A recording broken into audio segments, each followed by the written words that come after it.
Atenção! Vai começar agora uma teleaula. Eu tenho certeza que você já tirou uma chapa do pulmão para o trabalho ou para a escola. Agora, você já parou para olhar e tentar entender o que está demonstrado na radiografia? Será que o meu pulmão está bom? Ou será que ele tem algum problema? Bom, para observar uma radiografia e fazer esse tipo de análise, só sendo um especialista. E a mesma coisa acontece na indústria, porque existe a radiografia industrial, que é o assunto da nossa teleaula de hoje. Radiografia industrial, e vai conhecer as radiações utilizadas nesse tipo de ensaio. Uma chapa radiográfica, como essa, é usada para saber se um osso tem alguma fratura ou se algum órgão está afetado por alguma doença. A radiografia industrial é o mesmo tipo de exame, só que ela serve para detectar a descontinuidade dos materiais. Por isso mesmo, fique esperto, porque na teleaula de hoje você vai começar a conhecer outro ensaio não destrutivo, a radiografia industrial.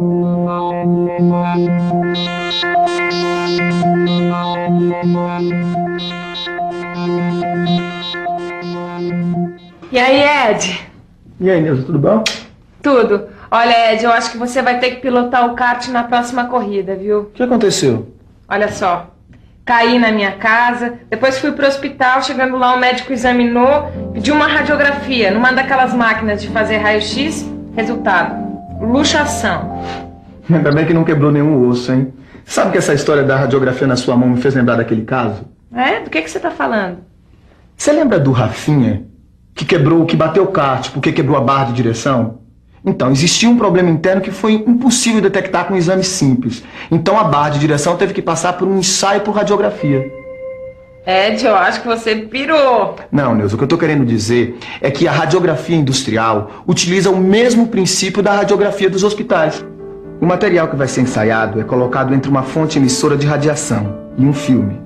Uma parte dos raios emitidos é absorvida pelo material e a outra vai atravessar o material e sensibilizar o filme, produzindo nele uma imagem do material ensaiado. Como a radiografia da minha mão? Aparentemente sim, só que a radiografia industrial usa doses de radiação 10 vezes maiores que a utilizada pela radiografia na sua mão. Nossa, que perigo! Você já viu então que a segurança é um dos fatores mais importantes nesse ensaio, né? Ô Silva, eu ainda não entendi uma coisa. Pra que tirar a radiografia de um material, hein?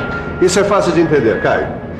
Imagine um gasoduto transportando gás sob alta pressão em uma refinaria. Pois bem, esse é o tipo de coisa que não pode falhar nunca. Se uma solda não estiver adequada, ela não vai resistir à pressão. Não resistindo à pressão, pode haver um vazamento. Claro. E com isso, provocar um acidente de grande monta. Guardadas as devidas proporções, é como se o material de uma panela de pressão apresentasse defeito. É perigoso, né? É sim.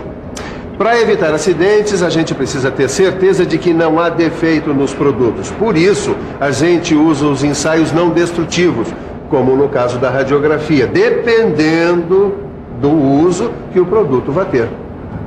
Companheiro, diz pra gente, você já precisou tirar uma radiografia? Sim. De que parte do corpo? Da cabeça, do fêmur, da coluna, do braço. Pulmão e estômago. Da cabeça. Pulmão. Todo mundo sabe que a radiografia é muito importante para o corpo humano. O que ninguém imagina é que ela é muito importante também para a indústria metalmecânica. E pensar que tudo começou por acaso. Em 1895, o professor William Conrad Röntgen pesquisava a fluorescência causada por raios catódicos numa folha de papel recoberta por uma película de sal de bário. Sem querer, ele esqueceu de retirar uma caixa de papelão que protegia a ampola de raios catódicos. Então, ele percebeu que mesmo assim ocorria a fluorescência na película de sal de bário. Se você não se lembra o que são raios catódicos, tá aí uma ótima chance para ficar por dentro.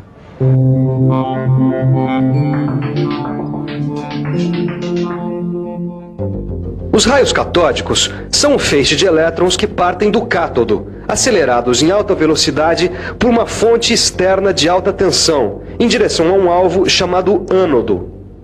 O que o professor Röntgen descobriu é que algum tipo de raio até então desconhecido ultrapassava uma caixa de papelão como essa, atingindo o papel, e que além dos raios catódicos, essa ampola emitia um outro tipo de raio. Como esse raio era desconhecido, o professor Röntgen decidiu chamá-lo de raio-x. Diversas pesquisas foram auxiliadas com a descoberta do raio-x e vieram novas descobertas. Henri Becquerel, Pierre e Marie Curie constataram a emissão dos raios semelhantes aos raios-x por metais pesados, que têm grande número atômico, como o urânio, o polônio e o rádio. E assim surgiu a denominação radioatividade, que é a emissão espontânea de radiação por elementos químicos. Bom, daí para a descoberta dos raios gama foi um pulo. E da descoberta dos raios gama surgiu a gammagrafia, que é a inspeção de peças através dos raios gama. O raio-x e o raio gama são dois tipos de radiação usados no ensaio por radiografia industrial. Para conhecer um pouco mais o raio-x e o raio gama, nós vamos falar sobre as ondas. Que onda, Silva? Os raios X e gama são ondas eletromagnéticas do tipo da luz. Olha aqui, Caio. O comprimento da onda desses raios é menor que o da luz visível e menor que dos raios ultravioleta e infravermelho. Pois então, para você ter uma ideia, Caio, os raios X e gama podem atravessar corpos opacos como uma parede, enquanto que a luz visível só atravessa corpos translúcidos, como esse copo com água. Nessa representação de um exame radiográfico, a gente vai ver que a variação de radiação que atravessa a peça é captada e registrada em filme radiográfico, que depois de revelado, mostra uma imagem da peça com regiões claras referentes às maiores espessuras e com regiões escuras referentes às menores espessuras. A gente precisa conhecer também, Caio, as principais propriedades das radiações X e gama.